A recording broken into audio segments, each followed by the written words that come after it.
बूढ़े होने लगे श्रीधर मोहिनी। अब श्रीधर मोहिनी का भी बेटा हुआ, उसकी भी शादी हुई, बहू आई। कैसी बहू आई होगी बहनों, बताओ कैसी बहू आई, बोलो। हाँ, श्रीधर मोहिनी का मत सोचो, खुद का सोचो। अपनी सास की आदर सत्कार कर लोगी तो भविष्य तुम्हारा सुरक्षित है। मैं बोलता हूं, ध्यान रखो, ध्यान रखो। जय गुरुदेव। अपने आप को ज्यादा श्यानी मानोगी तो अनाथ आश्रम में, वृद्धाश्रम में रोटी खाने के लिए तैयार रहना तुम लोग। हाँ,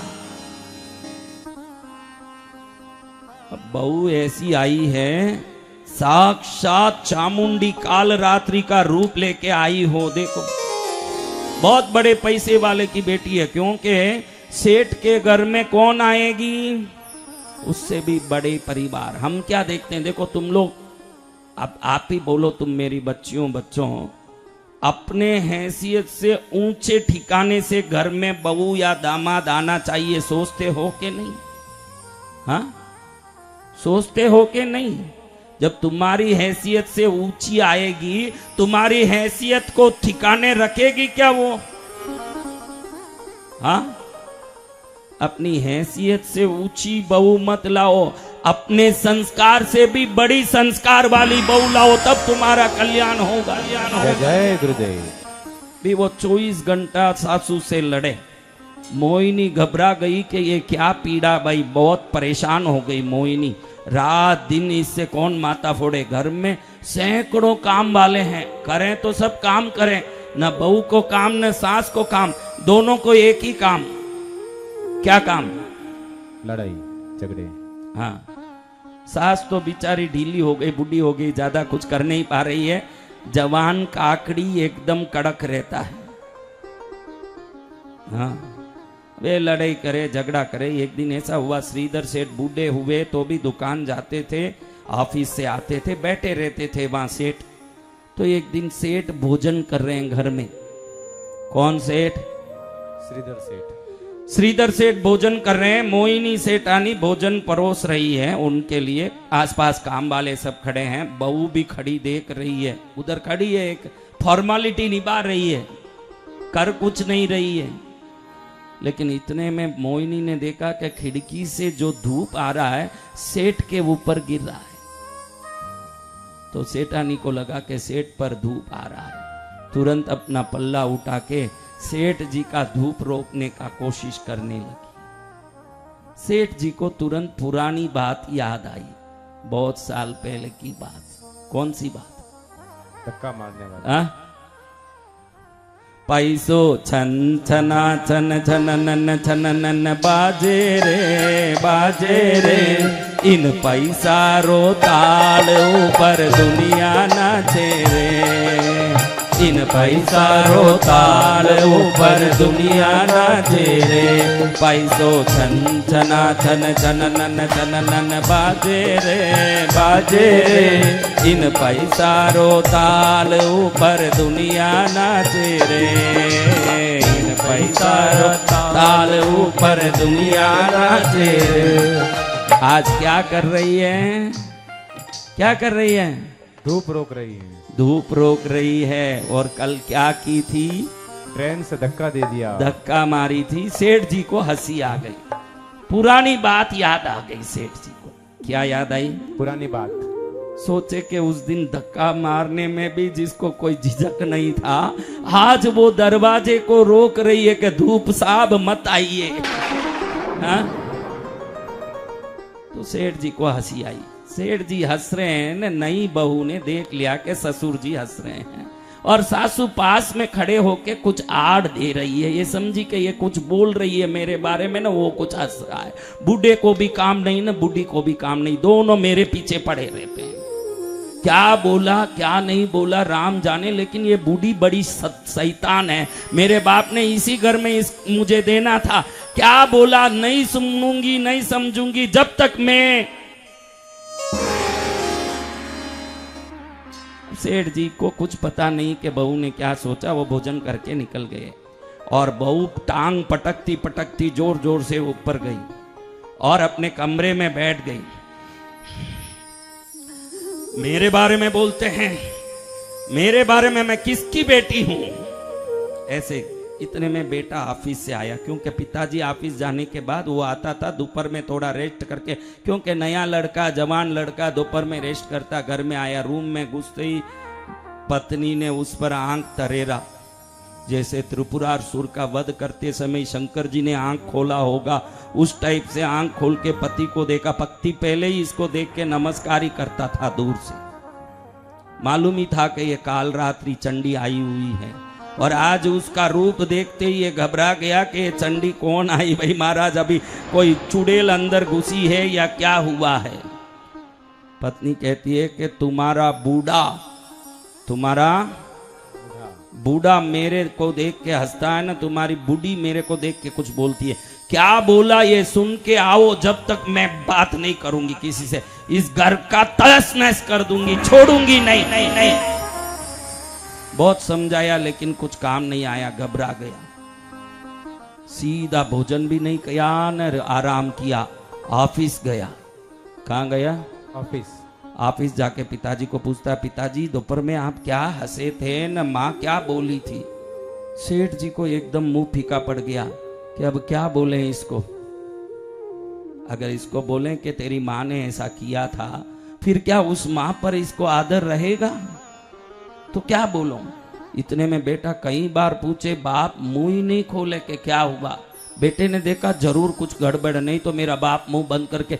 आप कोई चीज ज्यादा छुपाने की कोशिश करोगे तो उसके प्रति कुतूहलता और बढ़ जाएगी।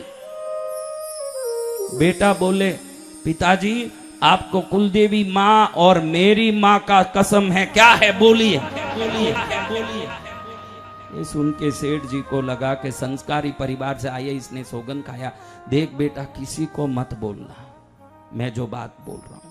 एक समय था मैं नुकसान में आ गया मेरे अपने ही दुर्गुणों के कारण, और उस समय में तेरी माँ को पियर छोड़ने गया तो मैं खड़ा था दरवाजे के पास और तेरी माँ ने धक्का दे दिया, मैं नदी में गिरा। उसने सोचा मैं मर गया, लेकिन भगवत कृपा से मैं बच गया।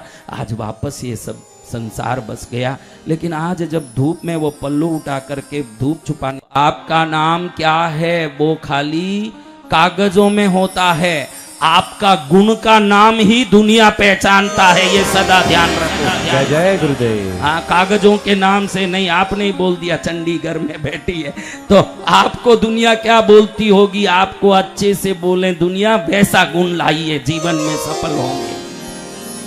घर में उल्टे पैर गया, पत्नी को बोलता है कुछ नहीं, माँ ने कुछ नहीं बोला, पिताजी ने बोल दिया कि माँ ने कुछ नहीं बोला। वो अपने पुराने घटना को सोच के हंस रहे थे। बहू भी कहीं पिक्चर और टीवी सीरियल यूट्यूब देख के समझी हुई है। वो बोले कि उस हंसी में एक अलग ही भाव था। वो क्या हंसी था वो मुझे बताओ।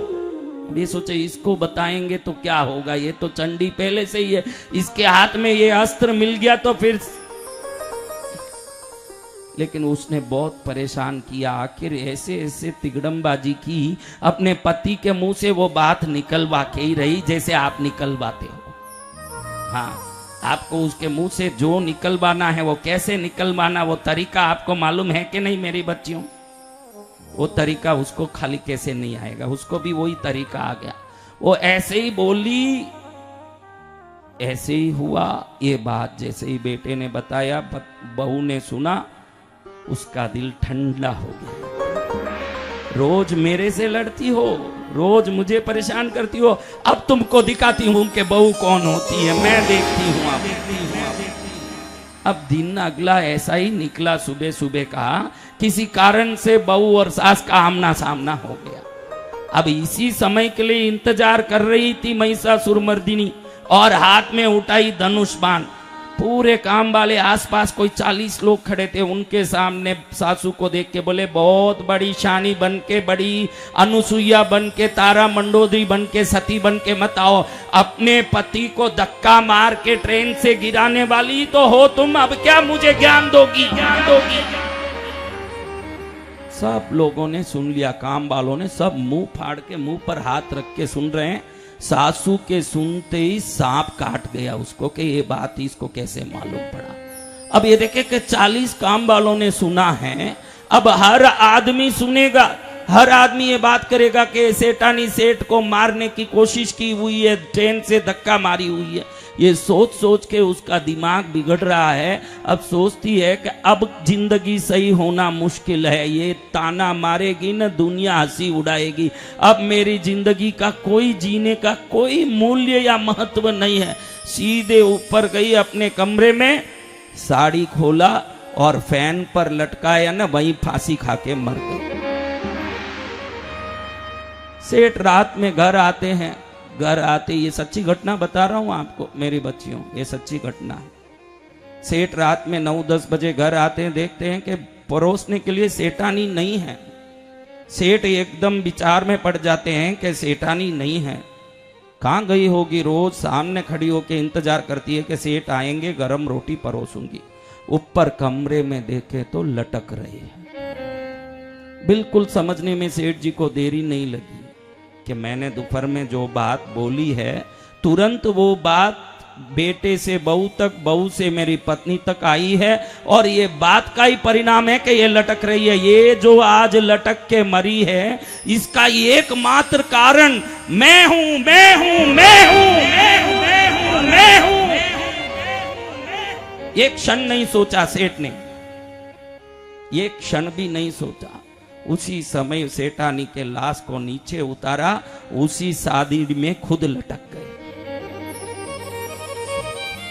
बेटा आया, बाप का आवाज रोज घर में सुनाई देता, माँ इस समय में भोजन परोसती दिखती है, कोई नहीं दिख रहे हैं। ऊपर आके देखे तो माँ पड़ी है पलंग पर लाश के रूप में, बाप लटक रहा है फैन के साड़ी के फांसी में। बड़े दुखी होके बेटा सोचता है, भले ही मेरी पत्नी गलत स्वभाव वाली होगी, क्रोधी होगी, मैं नहीं बोलता तो आज मेरे माँ बाप नहीं मरते। इन दोनों के मौत का कारण सिर्फ मैं हूं, मैं हूं, मैं हूं, मैं हूं। सीधा अपने कमरे में गया, खुद ये कपड़ा लिया न, फांसी खा के लटक गया। अब बहू आती है, गर्भिणी है, तनकती आती है कि क्या हुआ घर में, भले कितनी भी क्रोधी हो, गलत स्वभाव वाली हो, अपने कमरे में पति को लटकते देखती है, जान जाती है कि कुछ हुआ है। सासू के कमरे में जाके देखती है तो सासू भी पड़ी हुई है न, ससुर भी मरे हुए हैं, पति भी मरा हुआ है। सिर पर हाथ रख के सोचती है कि मैं वो डाइन हूं जिसने सास ससुर पति तीनों को खाया है, और तीनों को खा के अब पेट के बच्चे को जन्म दे के क्या करूंगी, मैं अकेले रहूंगी। पूरी दुनिया कहेगी कि 3-3 लोगों को खाई हुई चुड़ैल डाकन है ये, अब ऐसी जिंदगी जीने से क्या अच्छा होगा। खुद भी फांसी खाई, लटकी, खुद के खा के लटकने के मरने के कारण पेट का बच्चा पेट में ही मर गया। आपको बता रहा हूं मेरे बच्चियों, आप इतना ध्यान रखा करो कि आप बोलते क्या हो, इतना ही ध्यान रखो कि आप बोलते क्या हो ना, वो बोलने का परिणाम क्या होगा।